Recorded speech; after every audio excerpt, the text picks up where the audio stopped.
Hey guys, it's me again, and as you guys can see behind me, I completed the Steel Path, which is Warframe's New Game Plus, where the enemies have plus 100 levels, but only plus 50 for Arcwing missions. Enemies also have 2.5 times health, armor, and shields. There's a permanent resource booster as well as a mod drop chance booster. I started this around Wednesday night at around 7:30 p.m., and I finished this Friday morning at 1 p.m. And I completed it in 2 sittings, one 10-hour sitting and one 18-hour sitting, for a total of about 28 hours.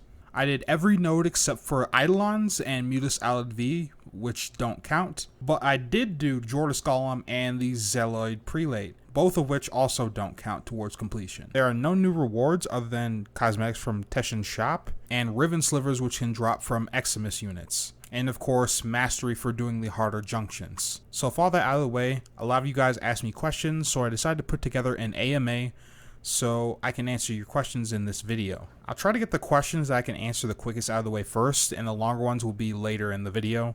So without further ado, here is your guys' questions. How many steel essence did you have when you finished the star chart? I got this much, but keep in mind I did have a booster on the whole time I was in Steel Path that I got as my login reward. It was like a 48-hour booster. What is the drop chance of steel essence? 2%, though you can get steel essence guaranteed if you kill the new beefed up Eidolons. How did it make you change your old builds? I didn't change my old builds at all. What's the return on investment for opening relic packs with the hard mode currency? Like, are the relics you get out of the pack radiant already or no? No, it's just a regular relic pack. It doesn't give you radiant relics or anything special like that. It's just a normal relic pack. That's it. Should I consider using Bane mods? I got by just fine without them, though the only time I did use Bane mods was on my finisher melee.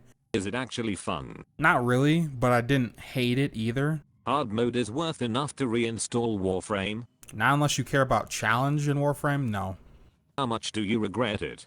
And, do you think it was worth it? I do think it was worth it, and I don't regret it, because as a content creator, I need to be prepared to, give you guys content. And so if like a new farm or something shows up on, but it's exclusive to hard mode, I need to be prepared for that. Did it feel like work you don't want to do, work you want to do, or a fun video game? Inclusive or, and why? Like I said earlier, it's not that fun, but it didn't fatigue me to do it mentally. And as to why, personally, I was just eager to see how well my builds held up and how well they scaled, for the most part. What kind of frames do you think are good or better at hard mode? And how to build said frames? I actually have a video on those Warframes here, but one Warframe I didn't add to the list that became more useful later on was Grendel. And here's the builds for Grendel, but Grendel is basically the de facto corpus killer for hard mode, and he really surprised me with how well he performed there. What is the best mission to farm in? Is Umbra good in this mode? I'll make a separate video for farming steel essence and other things like that. But as far as Umbra is good for the moon, and that's about it. I didn't use him at all afterwards, so. Do any playstyles or frames become useless, or don't work in hard mode? A lot of your go-to nuke frames don't really work in hard mode. Like, for example, Saren or Mirage, you can't, Spores just doesn't ramp up fast enough, and even if you want to, say, switch to, a Toxic Lash build, Grendel's just gonna have you beat damage-wise anyways. Throughout the course of Steel Path, do you find yourself using more ranged weapons, melees, or abilities, or maybe something else, when clearing each node? Why do you think you ended up using those more? I've actually been trying to say this for a while now, but abilities are just infinitely better than weapons, and that's really highlighted in the Steel Path. And that's also why I have max efficiency in all my builds, because A, I want to be able to use an ability whenever I want, when I need it, and B, why wouldn't I want to use my abilities that scale infinitely all the time? Like, for example, the Brahma is cool and all, but have you tried Concentrated Arrow? Is it fun? Is Nuka a viable weapon? And what frames did you have the most fun using while going through the harder star chart? The Nucor is a viable weapon, but not as a weapon that kills things. It's more like a weapon that applies status in the harder star chart. And I definitely had the most fun playing Garuda. How many times did you cheese missions? Well, it depends on your definition of cheese, but I didn't cheese that often. The only enemies I cheesed were the Junction bosses and Vahek. As it turns out that Revenant can actually use Reeve on Vahek's face, which is kind of hard to hit. But if you do hit Reeve on his face, it does deal % damage to Vahek. So that makes Vahek significantly easier than if you were just to do it regularly. It feels like with Steel Path, Warframe powers are incentivized over weapons, but only Warframes whose powers can actually scale with level. Should he add damage scaling to more frames? And what weapons would you recommend should be used, such as heavy attack weapons, hybrid crit/status, utility, or raw damage? Scaling on more frames would be very nice, so that way more frames would just be way more viable. But I'm not sure how that would affect the balance of some things. Like, for example, I'm not sure if it would be a good idea for, say, Mesa or Saren to have scaling damage, but those two frames in particular are not that great in hard mode compared to someone like Korra. And for the most part, as far as weapon builds go, hybrid still trumps everything, and I've heard good reports about heavy attacks. Warframe/weapons/builds you thought would be good turned out to be trash. I really thought Proteus turrets would be better damage-wise in hard mode, but they struggled immediately on Earth. So, and after that, the only time I ever pulled her out again was against the Infested, and that was it. I really thought she would be better, but she wasn't, and that's to be expected. None of her damage actually scales, so... Do you think that, with the increase in difficulty, the demand for scaling rewards is more justified, making DE add scaling rewards? Absolutely, but we're probably never gonna get that. Let's be real here. In what kind of mission is team play heavily incentivized? Where would you want to group up? Any game mode where you need to defend something that has health, anything except for rescue, is where team play is heavily incentivized, and you definitely want teammates there. Otherwise, it's just a very, very painful slog that can end very quickly if you're doing the Void or Corpus. So in those game modes, so like defense, mobile defense, that's where you definitely want a team. Can we complete the Steel Path using randomized loadout? Definitely not. What do you feel would improve this game mode besides better rewards? Definitely better matchmaking. I've ran into some matchmaking bugs that instead of throwing me into the mission I clicked on, it just threw me into a random Dark Sector mission. So probably improved matchmaking for sure. Was it worth it? Okay, serious question. What specific enemy unit gave you the most trouble? Glad you asked. The Juno Elite Crewmen are the worst, most annoying enemy to play against. I hate these guys more than melee nullifiers, and here's why. So for the most part, they're just Corpus techs, but they're like a common enemy. So they show up all the time, and if you're doing a Corpus survival, they're the first enemy that shows up.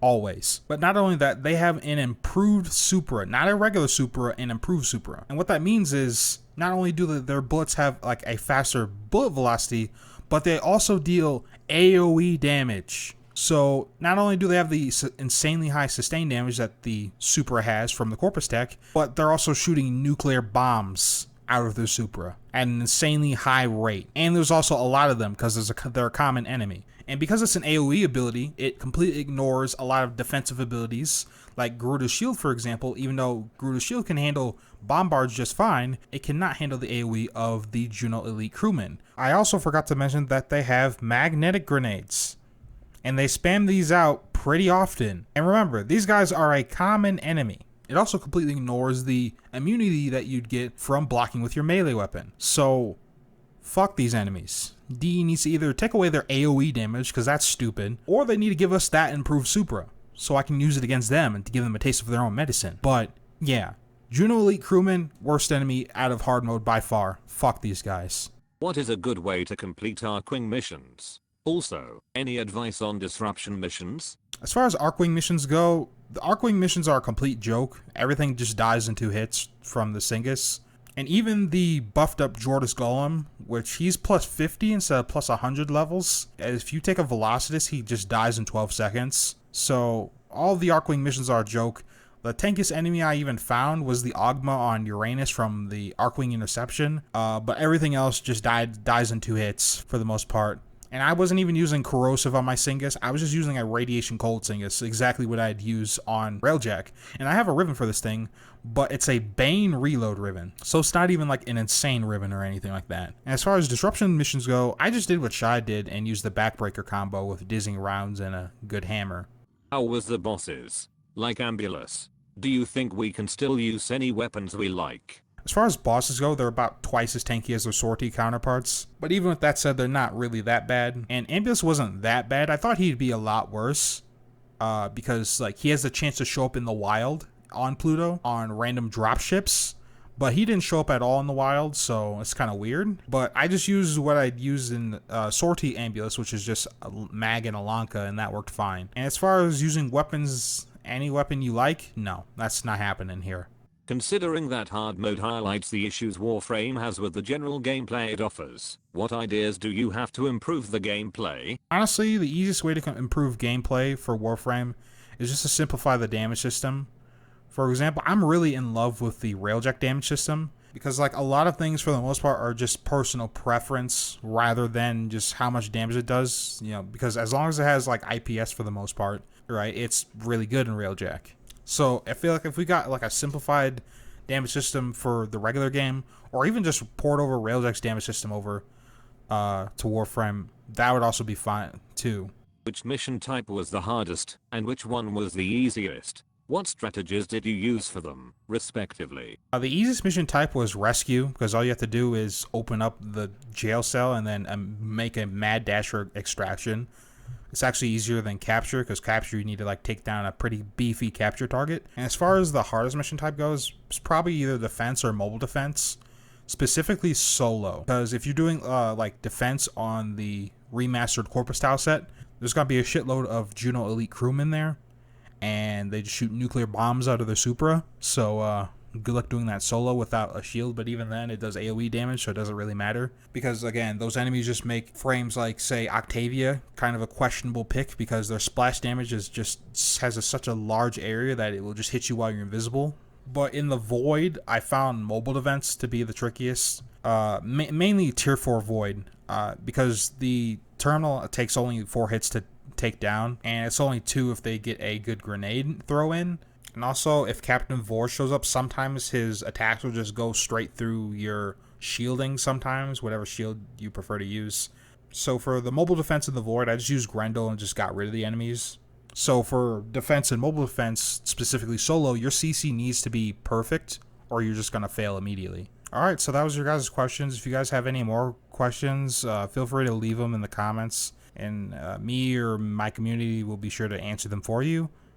But other than that, anyway guys, that's all from me. I want to thank you guys for watching. Hope you guys enjoyed. And I'll catch you guys next time. Peace.